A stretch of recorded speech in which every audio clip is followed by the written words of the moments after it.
2025 SHS start అయింది అనమాట. అసలు ఎస్హెచ్ఎస్ అంటే ఏంటంటే స్వచ్ఛతీ సేవ. ఇది స్వచ్ఛ భారత్ లో ఒక పార్ట్ అనమాట. ఇది దీన్ని ఎవరు లాంచ్ చేశారంటే నరేంద్ర మోడీ గారు లాంచ్ చేశారు, మన ప్రధానమంత్రి. అండ్ దీని మెయిన్ థీమ్ ఏంటంటే మీ సరౌండింగ్స్ ని క్లీన్ గా ఉంచుకోవడం అనమాట.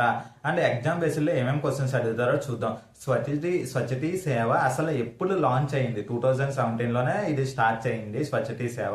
ఇది దేని నుంచి పార్ట్? ఇది స్వచ్ఛ భారత్ లో ఒక పార్ట్ అనమాట స్వచ్ఛతీ సేవ, గుర్తెట్టుకోండి. అండ్ అసలు స్వచ్ఛ భారత్ ఎప్పటి నుంచి స్టార్ట్ అయిందని అడిగే ఛాన్స్ ఉంది. ఇది చాలా ఎగ్జామ్స్ లో కూడా అడిగారు. 2014 అక్టోబర్ 2న స్టార్ట్ అయ్యింది. అండ్ ఈ రెండు ఏ డిపార్ట్మెంట్ అందరిలో వర్క్ చేస్తాయంటే ministry of urban affairs and ministry of Jal Shakti. అసలు present ministry of urban affairs minister ఎవరు అని అడిగే ఛాన్స్ కూడా ఉంది, గుర్తెట్టుకోండి. మనోహర్ లాల్ గారు present ministry of urban affairs వారు. And minister of Jal Shakti affairs minister ఎవరు అని అడిగే ఛాన్స్ కూడా ఉంది, గుర్తెట్టుకోండి. సిహెచ్ పటేల్ గారు.